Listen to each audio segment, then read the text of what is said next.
Hey, what's up, everyone? My name's Lionel. Hey, I'm your host for LT Productions, and you are watching I Watch You Watch. We're covering a new series today, and I'm excited to bring it to you. I just discovered it probably about a week or so ago, but anyways, this is a black web series that's currently airing on YouTube, Single Taken Other. This is by Capshe Productions. The creators are Shelly Miller and Tanya Williams. I wanted to make a promise to you all to, at least for the stage of my channel right now and my platform, to bring light to other productions and to other people. I may be the vehicle to help in getting the next person to the next level. I don't know, just by voice. Or I could just be one, someone else sees this and they are the one to take them on to the next level. I just want to highlight and also to get other people to support other content creators, other filmmakers, other entertainers out there. And I was really impressed with the work with this production. But again, the creators are Shelly Miller and Tanya Williams. They are sisters. They did come together to create Capshe Productions. Hopefully I'm saying it right, or Capshe Productions. Shelly, she has her degree in culinary arts and food service management. In 2016, she moved to New York City and pursued acting. In 2017, she created Capshe Productions with her sister, Tanya. Tanya is the primary writer for this series. Basically, their mission and goal is to produce more work to give more opportunities for people that possibly have been told no or won't get the opportunities as you see others get. Their motto is that they're going to build their own table instead of trying to sit at others. So I really appreciate that. You know, instead of waiting for Steven Spielberg to contact you or Whoopi or any of them, why not make your own table? You don't know how plentiful your own table is. Work the gifts in you and what God has created within you. So, Single Taken and Other. I will introduce you to the characters first. Taryn, she is a millennial Christian. She's trying to get it right and give her love life back to the Lord. Basically, she's been dating all these scrubs, and now she's trying to do it the right way, the Lord's way, and see what she gets. A husband is the only thing on her mind when it comes to love, but will her antics get in the way? I have seen all the episodes that they have, and she does have some antics that would probably potentially run off the man that probably is a good person. Brittany is low-key the one. She's a brilliant stylist and serious about her career. When it comes to love,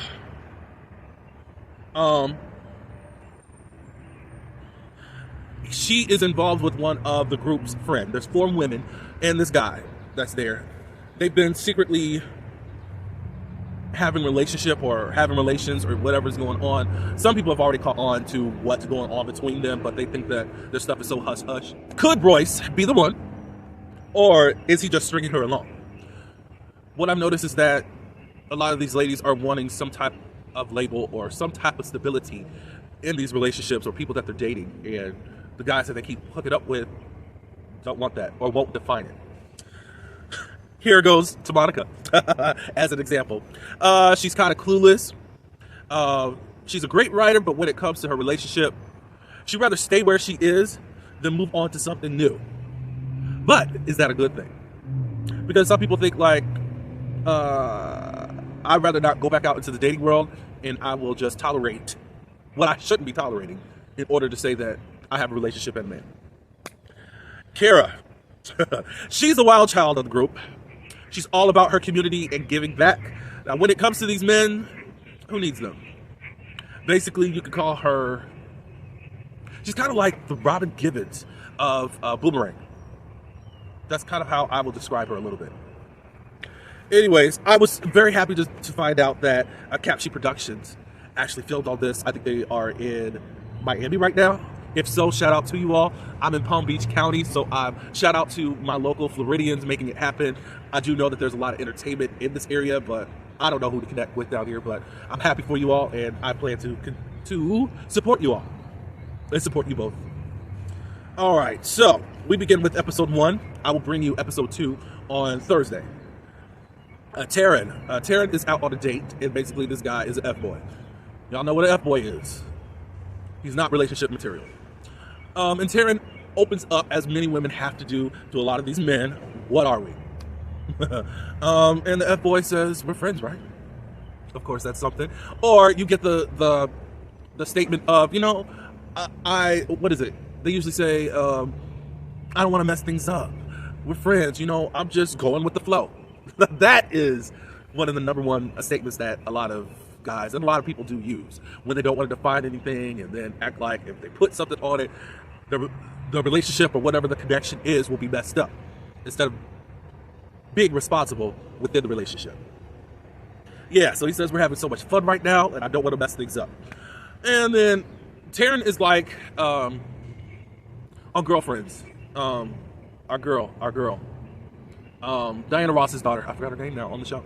But you know when she had all those voiceovers and freeze frames where she's kind of the narrator of everything, that's Taryn. So right now she tells us, why do guys think commitment means sabotage? Then the dude says, you understand, right?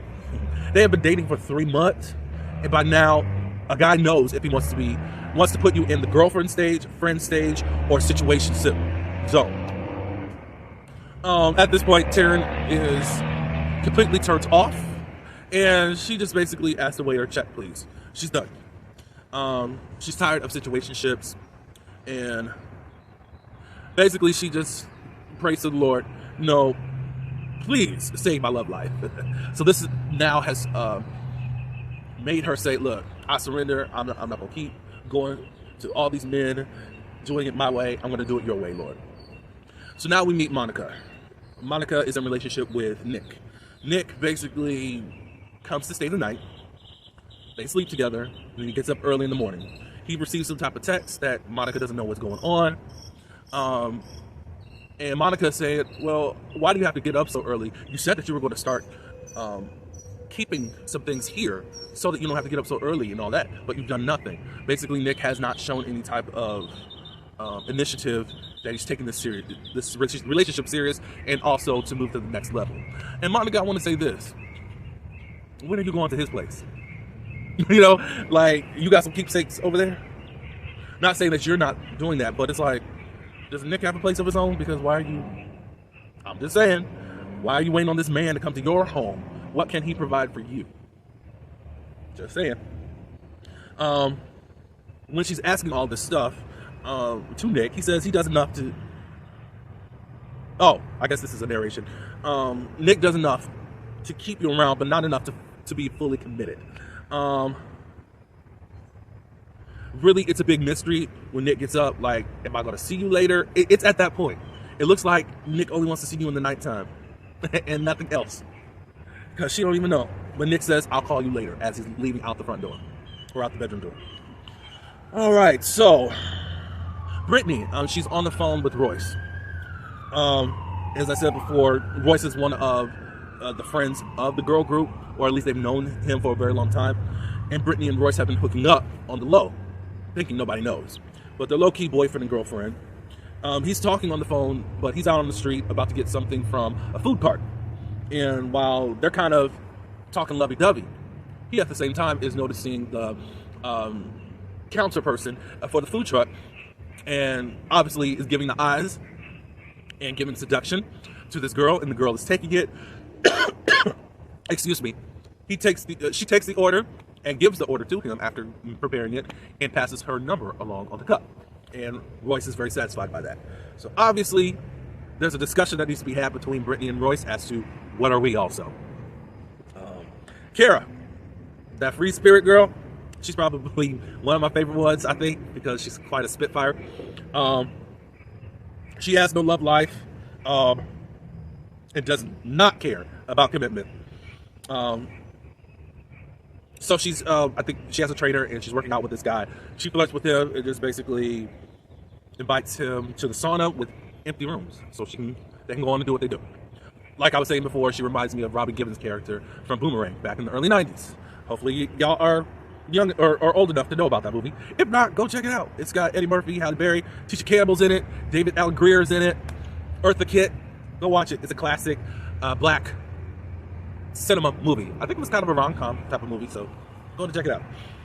All right, so Taryn and Monica, they are at the office.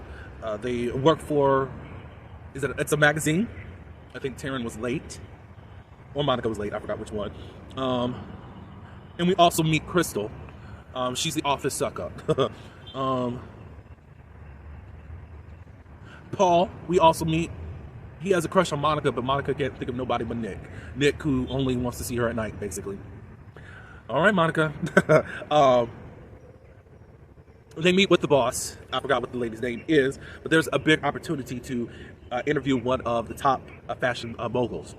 And the boss has put everyone on assignment to write some type of article to pitch as to what to actually interview the top mogul about, or the fashion mogul about. And that was it for that. I don't know. I think that's in the next episode or whatever. Royce. We get a little bit about his work life.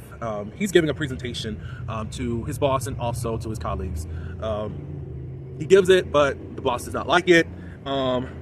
He tells him to revise and also to have Joy, whom we find out a little bit later that Joy is the boss's daughter. When Joy comes over to kind of say, hey, I'm glad to help you, whatever you need, blah, blah, blah, blah. My dad can be picky at times.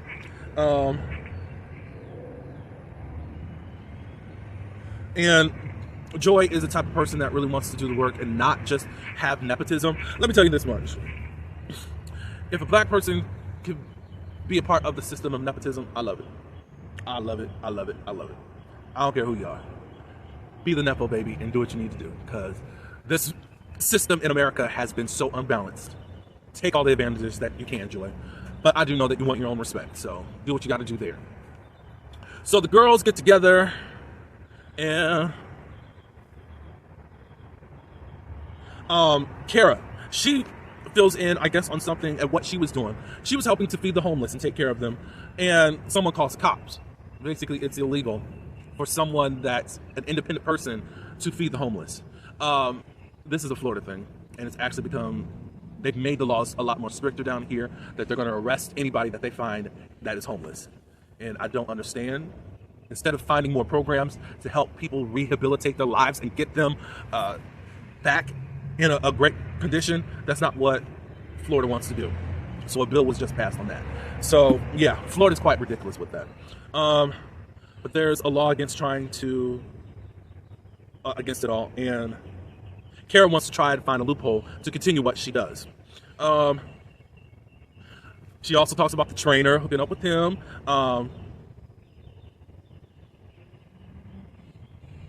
I guess they were flirting. I guess they didn't really have any type of sex, because she says that she will not have sex. Oh, after this, she said, I'm not going to have sex again, because she does not want to stay around for any mushy-gushy stuff. So she's putting that boundary up. And I'd be like, oh, okay, Garrett. I mean, she's kind of the guy in the situation. And she's going to create her own rules and set her own boundaries, and that's how she's going to live her life. Royce comes in. I think you see some looks between him and Brittany. He gives his feedback on what went down with his presentation at his job and his opportunity to fix it. Kara invites everyone to her event and proceeds to go to, and all proceeds will be going to local schools. I love her activism that she does have, and it looks like she wants to fight against the systems that are doing people injustice. I already said that Royce and Brittany were eye flirting. They end up excusing themselves to get drinks. Monica gets a call or tries to, she doesn't know where Nick is, so she's going all around trying to call to see where Nick is at this moment. So the final scene of this episode, Taryn, she goes to church and she notices this guy. His name is Josh. Josh, she ends up bumping into him and having a conversation, and a co-worker ended up inviting Josh to this church. He belongs to another church, but it's top heavy, meaning that there are a lot of older people that attend, and it's mostly suited for the older generation, and he's looking for activities for at least around his group age. Well, Taryn says, you know, this is a good church that you should come to. We offer a lot of events, and she offers to let him know what events are happening at the church, and Josh agrees to it, and she gave him her number.